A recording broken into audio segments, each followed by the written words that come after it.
तो आपको TB, bronchitis, pneumonia जैसी बड़ी बीमारी भी हो सकती है। अब इसमें भी लोग काफी ज्यादा कंफ्यूज रहते हैं। आपको सांस फूलने की समस्या रहती है, हमारे बॉडी में मतलब कि कोई बीमारी होना स्टार्ट हो गई है। सो हेलो एवरीवन, आज इस वीडियो में मैं आप सभी को बताऊंगा फेफड़े खराब होने के लक्षण के बारे में। जैसा कि आप सभी जानते हैं कि जो हमारे फेफड़े हैं वो डायरेक्ट एनवायरनमेंट के कांटेक्ट में रहते हैं, यानी कि हम कभी भी किसी भी एनवायरनमेंट में चले जाते हैं, चाहे वहां पर ज्यादा धूल उड़ रही है, चाहे वहां पर ज्यादा धुआं है, और वहां पर जाकर के हम सांस लेते हैं, हमारे सांस लेना तो बंद होता नहीं है, जिसकी वजह से हमारे फेफड़े के इन्फेक्शन होने के जो चांसेस है वो काफी ज्यादा बढ़ जाते हैं। इसलिए आप सभी को सीरियस होना बहुत ज्यादा जरूरी है। अगर आपको फेफड़ों से रिलेटेड हल्का सा भी लक्षण दिखाई देता है तो उसको आइडेंटिफाई करना बहुत ज्यादा जरूरी है। अगर आप इन लक्षणों को इग्नोर करते हैं तो आपको टीबी, ब्रोंकाइटिस, निमोनिया जैसी बड़ी बीमारी भी हो सकती है।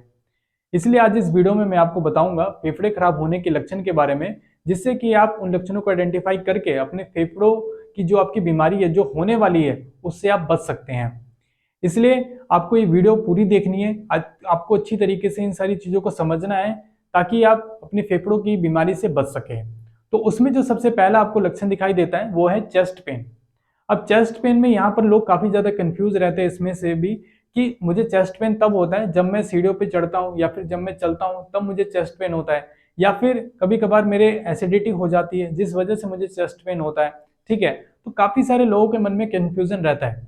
तो चेस्ट पेन देखिए होता तो है, ठीक है, तो इसको इग्नोर नहीं करना है, इसको कुछ आपको इस तरीके से आइडेंटिफाई करना है कि ये जो चेस्ट पेन है, अगर आपको 7 डेज लगातार हो रहा है, कंटिन्यू हो रहा है, ठीक है, और वो जो रीजन है, वो चाहे रीजन कुछ भी हो, चाहे आपको एक्सरसाइज करते हुए चेस्ट पेन हो रहा है, चाहे आपको सीढ़ी चढ़ते हुए चेस्ट पेन हो रहा है, चाहे आपको चलते हुए चेस्ट पेन हो रहा है, चाहे वो कोई सा भी रीजन हो, अगर आपको चेस्ट पेन हो रहा है तो आपको एक बारी डॉक्टर से जरूर कॉन्टैक्ट करवाना है, क्योंकि ये चेस्ट पेन अगर कंटिन्यू रहेगा तो आपको कोई बड़ी बीमारी होने का जो खतरा है वो रह सकता है। ओके, इसमें जो हमें दूसरा लक्षण दिखाई देता है वो रहता है कि आपको सांस फूलने की समस्या रह सकती है। अब इसमें भी लोग काफी ज्यादा कंफ्यूज रहते हैं। लोग बोलते हैं कि जब मैं एक्सरसाइज करता हूँ तब मेरा सांस फूलता है, या फिर अगर मैं सीढ़ियों से ऊपर नीचे करता हूँ तब जाकर के मेरा सांस फूलता है, या फिर जब मैं चलता हूँ ज्यादा देर चलता हूँ तब जाके मुझे सांस फूलता है। तो लोग जो है खुद ही बहाने बनाते हैं कि मेरे को ऐसे ऐसे काम करता हूँ ना तब जाकर के मेरे को सांस फूल रहा है। देखिए, एक तो होता है पूरे दिन भर में आप कितने बारी आप सीढ़ी ऊपर नीचे करते हैं अपने घर की, तो थोड़ा टाइम ही करते हैं।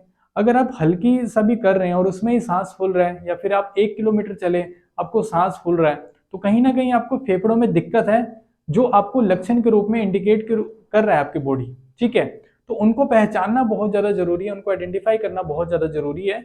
तो ये जो सांस फूलने की समस्या है, अगर आपको ये कंटिन्यू 1 वीक से अबव हो गई है, 1 वीक से ज्यादा अगर आपको रहती है समस्या, तो एक बार आपको डॉक्टर से जरूर कॉन्टैक्ट करना चाहिए। ओके, यहाँ पर जो तीसरा लक्षण दिखाई देता है वो आता है बलगम। अब यहाँ पर मौसम चेंज के हिसाब से बलगम तो आपको रहता है, ठीक है, तो इसमें आपको किस तरीके से आइडेंटिफाई करना है कि ये बलगम अगर आपको 4 हफ्ते से ज्यादा रहता है और बलगम में आपको कलर भी चेंज नजर आ रहे हैं, तो कृपया करके आपको डॉक्टर से एक बार कॉन्टैक्ट कर लीजिए, डॉक्टर से आपको एक बार मिलना है। ठीक है, यहाँ पर जो फोर्थ लक्षण दिखाई देता है वो होता है खांसी। अब ये भी मौसम चेंज के हिसाब से होता है, और एक खांसी होती है, लोग बोलते हैं कि जब मैं एक्सरसाइज करता हूँ तो मुझे खांसी बहुत आती है, या फिर जब मैं ज्यादा चल लेता हूँ, या फिर मैं तेज तेज सांस लेता हूँ तब जाकर मुझे खांसी आने स्टार्ट हो जाती है। तो इसमें भी लोग काफी ज्यादा कंफ्यूज रहते हैं। तो इसमें कंफ्यूज नहीं होना है, आपको बस इतना आइडेंटिफाई करना है कि जो आपको खांसी हो रही है वो कितने टाइम से हो रही है, कितने देर से हो रही है आपको खांसी। क्या 1 वीक हो गया है, 2 वीक हो गया, 3 वीक हो गया है। एक जो आपको बीमारी में खांसी होती है, वो खांसी तो देखिए आपके 2 हफ्ते के अंदर अंदर ठीक हो जानी चाहिए। अगर ठीक नहीं होती है तो आपको डॉक्टर से कॉन्टैक्ट करना है। और एज यूजल जो नॉर्मल खांसी भी आपको कभी कभी आ जाती है, तो ये देखिए आ क्यों रही है मुझे, ठीक है, उसका रीजन फाइंड आउट करना है। अगर आपको समझ में नहीं आ रहा तो आप डॉक्टर से जरूर कॉन्टैक्ट करिए। ओके, यहाँ पर जो फिफ्थ लक्षण आता है कि आपको एक्सरसाइज करने में आपको समस्या हो रही है। ठीक है, तो ये क्या चीज है इसमें, देखिए कभी कभी क्या होता है कि अगर आप एक्सरसाइज करते होंगे या फिर आप नहीं करते, ठीक है, कोई बात नहीं, अगर आप करते हैं एक्सरसाइज तो यहाँ पर क्या होता है, आपको सांस फूलने की समस्या रहती है। और जो लोग एक्सरसाइज नहीं करते तो वो लोग घर का तो कोई तो काम करते होंगे ना, उसमें तो उनको सांस फूलने की समस्या रहती है। तो इस चीज से आप आइडेंटिफाई कर सकते हैं। मेनली जो एक्सरसाइज करते हैं ना, उसमें क्या होता है, उनको सांस फूल जाता है। ठीक है, जैसे कि वो एक्सरसाइज 5 मिनट किया हार्डली, और उनके बाद उनकी सांस फूल रही है, एक्सरसाइज करने का मन नहीं कर रहा, बॉडी में एकदम से ऑक्सीजन लेवल बिल्कुल कम हो गया। ठीक है, या फिर जो एक्सरसाइज नहीं करते, वो घर के काम वगैरह करते हैं, कुछ भी काम कर रहे हैं, ठीक है, उनमें ही उनका सांस फूलने लग गया। एक तो हो गया कि भारी सामान उठा करके आप ऊपर लेके जा रहे हैं, रख रहे हैं, तो उसमें सांस फूलता है, वो जाहिर सी बात है।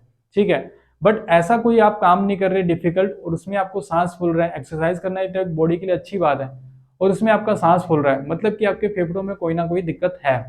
तो इसको आपको इग्नोर नहीं करना है, इसको आपको अपने डॉक्टर से जरूर एक बार आपको कॉन्टैक्ट करना चाहिए। ओके, यहाँ पर जो सिक्स्थ आता है कि आपको वेट लॉस हो रहा है अचानक से।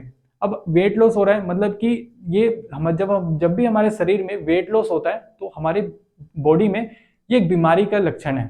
हमारे बॉडी में मतलब कि कोई बीमारी होना स्टार्ट हो गई है, अब चाहे वो फेफड़ों से रिलेटेड हो या फिर अनदर हो। तो अगर आपका वजन अचानक ही गिर रहा है तो आपको इसको इग्नोर नहीं करना है। ये नहीं है कि वजन गिर रहा है तो आप हेल्दी हेल्दी चीजें खाने स्टार्ट कर दिया, पहले ये समझिए कि वजन अचानक गिर क्यों रहा है।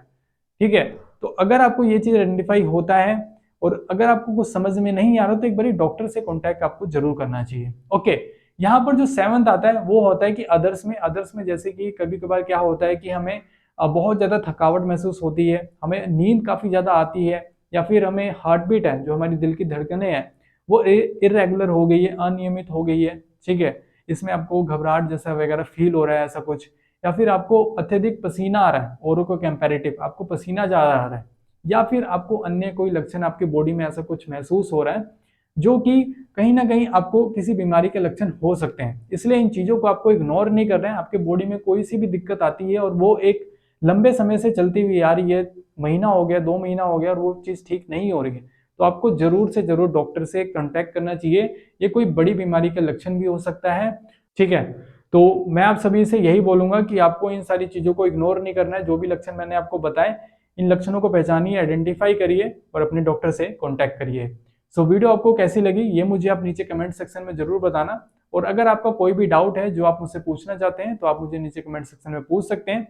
सो वीडियो अगर आपको अच्छी लगी तो इस वीडियो को जरूर से जरूर लाइक करें और ऐसे ही हेल्पफुल कंटेंट के लिए आप मेरे चैनल को जरूर सब्सक्राइब करें। So thank you so much for watching this video, बहुत बहुत धन्यवाद।